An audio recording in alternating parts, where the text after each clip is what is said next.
Well, good afternoon. We have another 45 deaths reported today, bringing our total number up to 469. And as often is the case, 12 or so were older cases that we finally caught up on. But we also are seeing, and I think we're going to have some more days of this, we had a significant surge of people going into the hospitals about 2-3 weeks ago. Many of those folks have been on ventilators for 2 or 3 weeks. And one of the hard realities of this is that probably the single group that has the highest fatality rate are people who have been on ventilators for a long period of time. The hospital is saving most of those patients, but we are probably going to see these kinds of numbers a little bit longer. As always, the loss of life is personal to us. Detroit is a big, small town, and yesterday we lost another city employee, Courtney Jackson, who was a supervisor, boiling inspector. Been a city employee for 24 years and was one of the most popular people in the department. Mr. Jackson was a father of 3, was somebody you could count on all the time, and was well known among his coworkers at the annual picnic and showing off his chess prowess, where he would take on all comers. But our hearts go out to Mr. Jackson and his family, and he was the 8th city employee, and probably will have a confirmation on a 9th tomorrow. But this has been very personal to us. While the number of deaths is higher today, all the data we're seeing from the hospitals continues to go a positive direction. The number of patients in the hospital are down. The number of patients on ventilators are down significantly. And what I will continue to say is the ultimate report card to the people of the city of Detroit, the TCF Field Hospital, after 6 days of operation, has 16 patients. And I have said from the beginning, if this city is disciplined about social distancing, we won't need 1,000 beds there. We can hold it down to 200 or 250 beds. And it looks now like it's possible. We'll do even better as long as we keep on doing what we're doing. And, you know, it's so interesting. People will post online about a police call because a group of people are gathered, as if there's something wrong with that. In fact, it's just the opposite. Every time a group of people starts to gather in this town, neighbors call the police come out, and it dissipates almost immediately. And when I see those social media posts about a police report of a group of people, it means that the neighbors in this community are watching out for each other and breaking up those gatherings. And as I say, 99% of the time, the people in this city have been absolutely terrific in watching out for each other. We are dramatically ramping up our nursing home testing, and the numbers continue to be disturbing. We've gotten 420 instant nursing home tests done. 35% of everybody we've tested has been positive. We have a crisis in the nursing homes. I know it's true around the country. And we're going to test another 2,000 folks over the next week or so. And Denise Fair and her team have now got a rapid response team that once the tests are complete and the nursing homes are given lists of who is positive and who is negative, we are going to be absolutely certain that the patients are properly separated, and that those who need the care get the care, and those who aren't infected are separated from those who are. But it continues to be a source of real concern, and I'm going to start dealing with some of these nursing home directors myself if we don't see a significant commitment in keeping these patients well. 10 days ago, the nursing homes didn't really have a tool because it took 5-6 days to get test results back. Now they've got the tool. We'll come in and swab, we'll give you the test the next morning. There is no excuse for the nursing homes not to respond to this issue directly.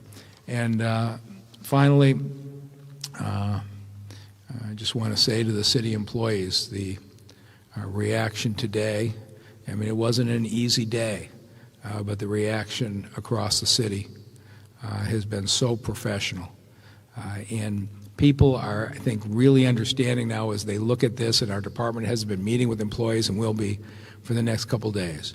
And the thing that I think our full-time employers realize is every single full-time employee is keeping their health care. And in this time, that was critical. And the other thing I think our employees understand is we want you back.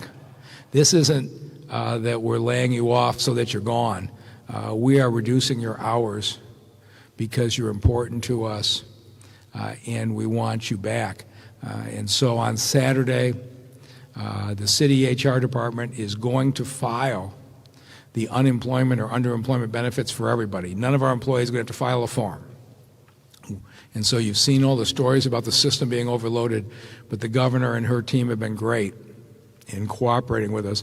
And so we will file all of this ourselves. And there's been a lot of talk about what the federal government has done well and when done badly. And it seems like we pay a lot of attention to what the federal government has done badly.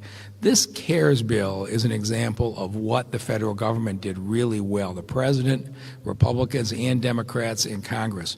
Because what they have done, and our employees are starting to understand this now, is with the supplemental $600 a week through July 31st, they have made it possible for employers who can't afford to pay their employees to put them on furlough or to lay them off and not lose them. And I saw one of the newspapers here did a critical editorial saying it discourages people from looking for work because you're paying them the extra $600 a week, to which I say, exactly.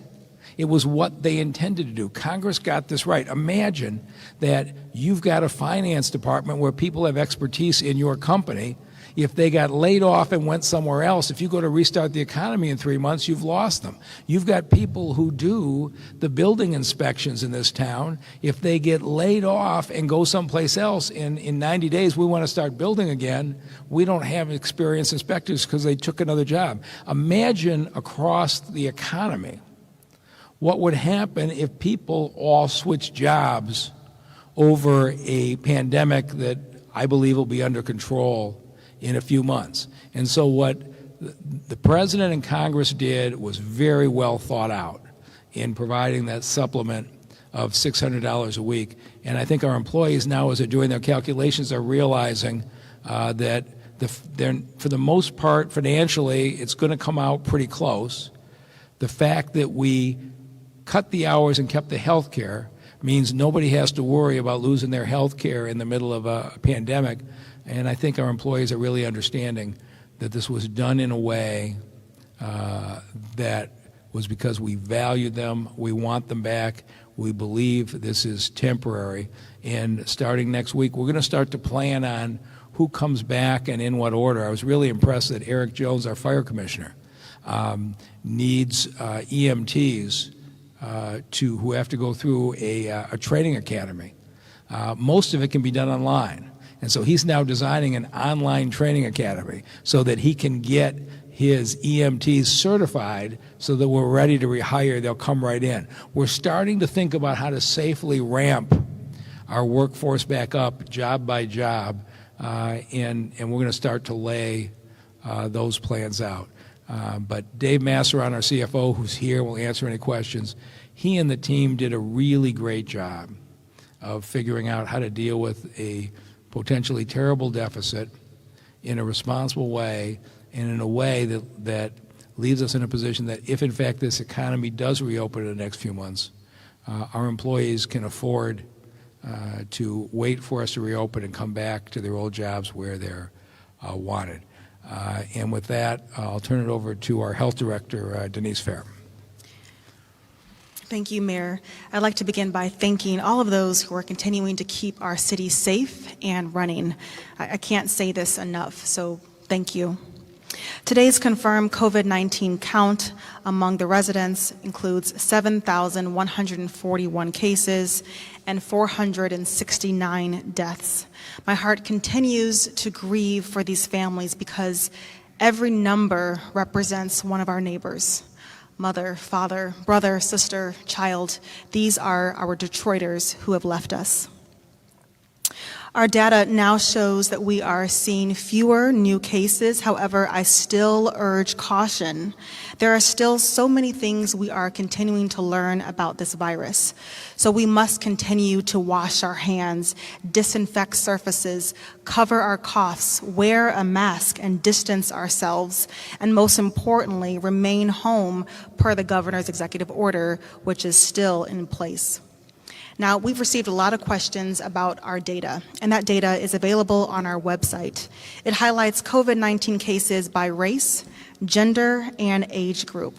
We've also included a heat map, which demonstrates the area of high density of cases where it's appearing all across the city of Detroit. Now, this data remains fluid, and we know that this virus is widespread across the city. I encourage residents to visit our website at detroitmi.gov/coronavirus for this and other COVID-related information because knowledge is power.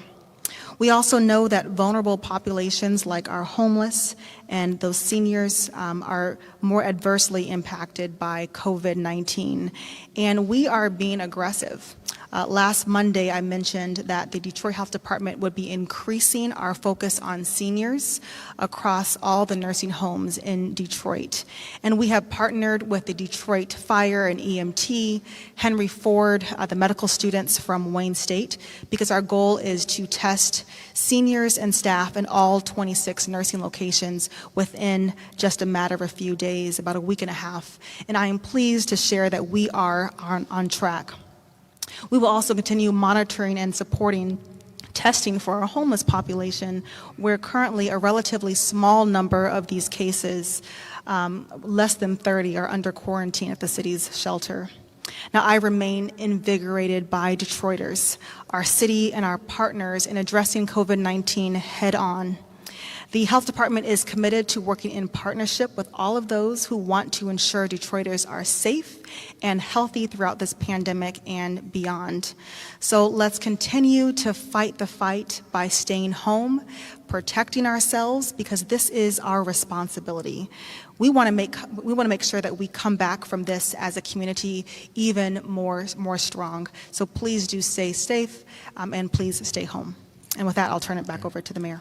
All right, and Dave Masseron, our CFO, his team basically put in 18 20-hour days to put this financial proposal together. When I first saw the size of the revenue shortfall, I thought it was going to be, the impact was going to be far more severe on our employees. But they deserve credit. And Dave, I don't know if you want to say anything about the team and what they did in putting this plan together. Well, thank you, Mayor. I would take a moment to recognize not only the team, Tanya Stoudemire, our budget director, Katie Hammer, my chief deputy, and a number of staff and all of our agency CFOs, but each of the department directors had to work countless hours with us. Every single position in the city needed to be analyzed to determine what category that the mayor laid out last night an employee or group of employees fit in. So you have employees like Ms. Fair, like Brad Dick, that are working 24 hours a day to make sure that our residents are served in this time of crisis, but they're also spending time to work with our staff to ensure that we have a fiscally sustainable path going forward. So it was truly a team effort. The work that my team did throughout the CFO organization has been nothing short of heroic. The mayor has repeatedly praised Boise Jackson for the work he's done on procurement. But, you know, one of the things that has gone completely without drama is our payroll team has made payroll for every city employee for this entire crisis. We had planned for alternative work sites, but we had never planned for our workforce to be completely working remote. And we've been able to, that team has been able to, through Regina Greer's leadership, to make sure that our police, our EMS, our fire, and all of our city employees have continued to get paid. So I can't say enough about the effort of the management team and all of our city employees. All right, with that, we'll take any questions. Hello, everyone. Eli Newman, WDET Public Radio. Question for Mr. Masseron. So concerning the 2024 pension cliff, as the city draws upon its rainy day funds, where does it leave pensioners? So an important part of this plan, one of the most important parts of this plan, is our long-term ability to meet those obligations. In this fiscal year 21 budget, or next year's budget, we plan to continue to make deposits as scheduled into the Retiree Protection Fund, and at this point see no reason that we won't be able to make that payment in 2024 and beyond. Sure. And I guess more broadly, so in terms of these the layoffs and the hour cuts and the pay cuts, how much of it is currently happening, and what requires like city council approval? It's all happening. So it'll all be effective on Monday. So those things are being done. Everything I laid out last night is being done by executive order. It's happening now. And starting July 1st, the new fiscal year, that will be dependent upon City Council's action. I have to say the reaction we've had from City Council members has been extremely positive, and I think they were surprised that we were able to handle this where all full-time employees kept their health care. I think that was something that was a big positive. But ultimately, City Council will adopt a budget going forward on July 1st. Sure. And concerning the Financial Review Commission, I mean, was there any wiggle room or communication with the governor or with Lansing in terms of possibly having this year be a bye just because of the crisis? There's no by language in the state statute, but Dave can talk about the communication we did have. Yeah, so we worked very closely with the state treasurer's revenue team to ensure that our estimates are reasonable. We went through the savings plan, and they believe that it's on first glance, they're going to have to review it over the next year, and they're going to have to watch how revenues come in, but they believe it's a credible plan for us to be balanced over the next 16 months. They were very supportive of what they saw. Sure. And lastly, I think you had mentioned that blight removal will be delayed in the year ahead, but does that mean that the establishment of a demolition department, has that also being delayed?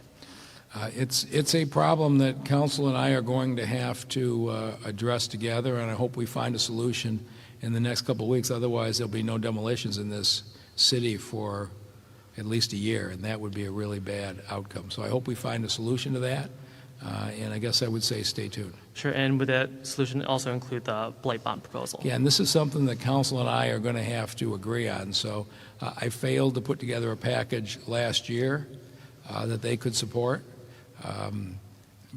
but I'm hoping that with the changes we've made, we'll find something that we could support together. I don't think anybody wants to see us go a year and have the blight start to retake these neighborhoods. So I'm hoping we're going to come up with a solution together. All right, thank you.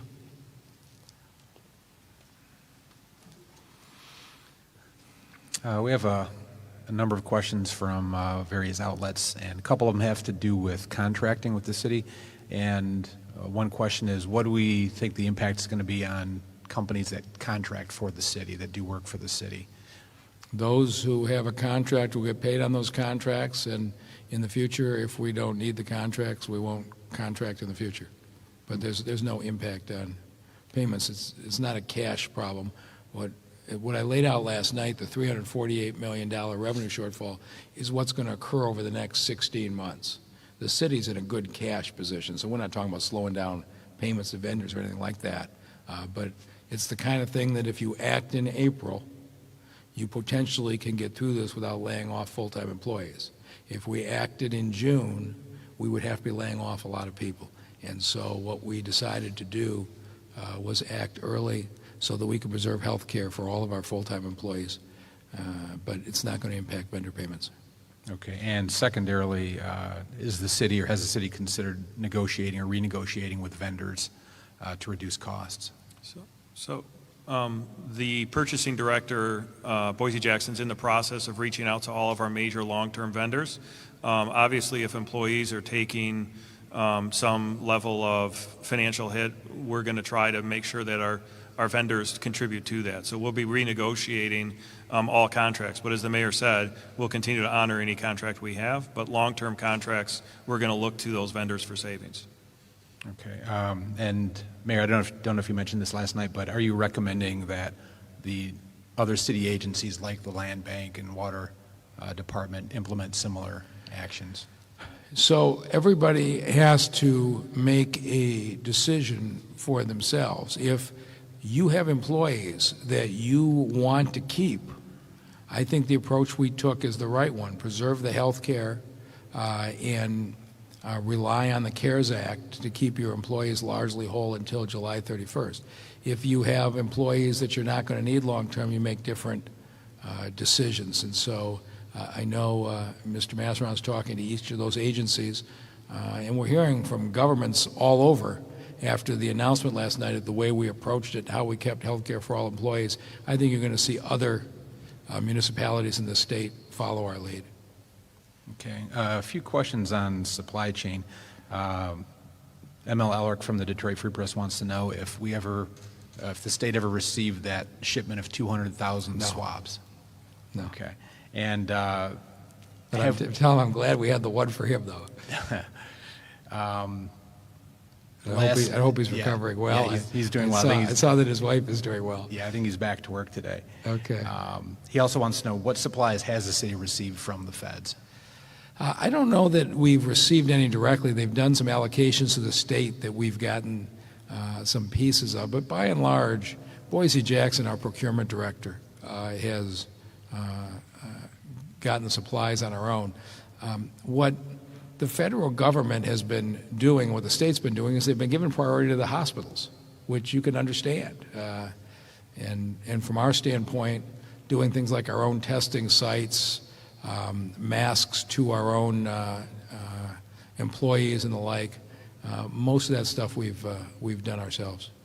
Okay. Question from Christine Ferretti at the Detroit News regarding the uptick in deaths. And I don't know if you addressed this earlier or not, but she wanted to know whether it's an actual trend or if it's just delayed reporting on some previous ones. I'm obsessive about data by now, everybody knows. If you looked at, we reported, I think, 18 and 19 deaths on Saturday and Sunday, and then higher deaths the last 2 days. And this whole reporting system in this state is just not reliable.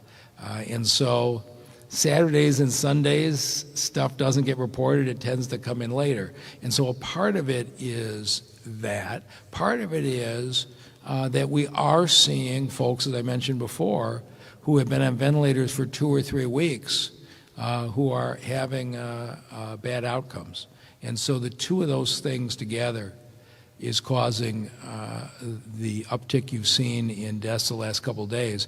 When I look at how many patients are on the ventilators in the hospitals in Detroit, they're down significantly.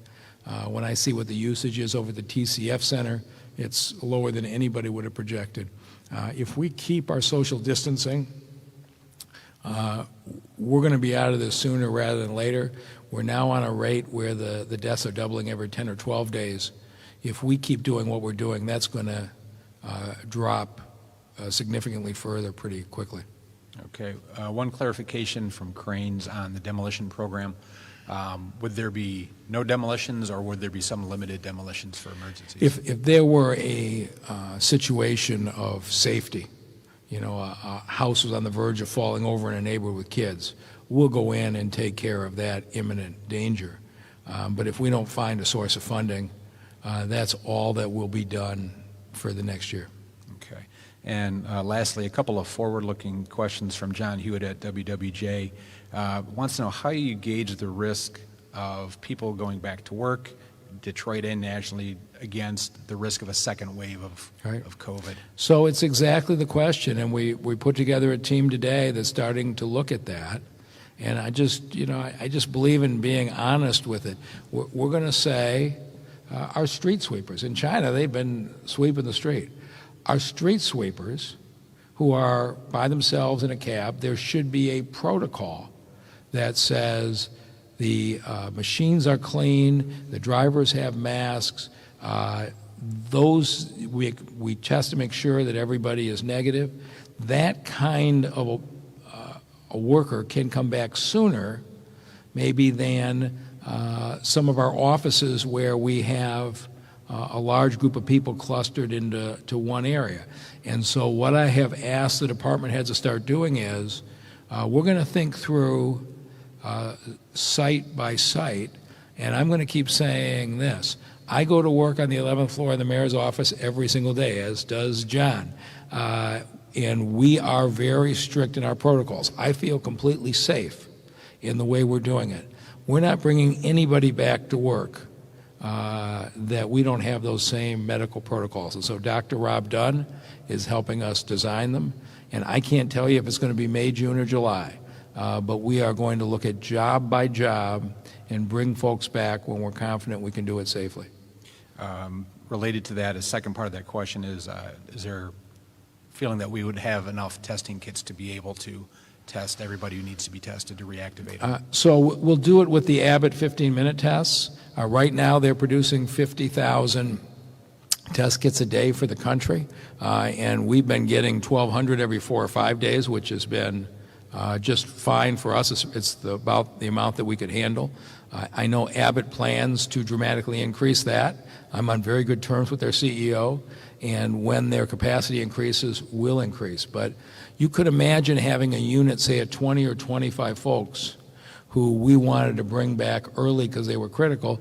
We could test those 20 or 25 people, let everybody know if you're positive or negative. We can have thermometers, as we do now at the police and the fire department and at DDOT every single day. If you look at what we have done at the Detroit Police Department, where we were 2 weeks ago, where we were having 100 people being quarantined a day, and now where it's basically 3 or 4 a day, we had to learn how to do this, and Dr. Dunn really wrote the protocols. We're having the same success at DDOT now as far as minimal number of new quarantines every day. We will bring people back when we know we can do it safely. And I'm not predicting a time on that, but we're starting to plan for it. Okay, and one last question from ML again. He said that in New York they have reclassified some deaths of individuals who had not tested positive as corona-related deaths, and was wondering if we're considering the same thing. I don't know if you're... Again, I haven't seen the data. I have no doubt that it's true everywhere in the country. That, we have 30,000 people die every year of flu, in this country, year in and year out. And so it's possible that people have died where nobody ran a test. And we're looking at that, but I think probably in every city in the country, some number of people have died who were never tested and haven't been evaluated. We haven't dug into that data right now. I'm really focused on the people who are alive and keeping them alive. At some point, we may go back and try to deal with that, but I'm very confident that we know today how many people we have in the hospital, how many positives we have, how they're all being handled. 怎么又晚了？这诊所太远了，这里多开几间就好了。政府里需要有我们的人，需求才会被听到。哎，你这……哎，你们两个都对，可光说有什么用呢？填好2020年的人口普查，就可以协助公共资金的分配，比如地方医疗、更多的政府席位。想要给自己发声啊，赶紧上网填，打电话也行。请上2020census.gov 完成普查。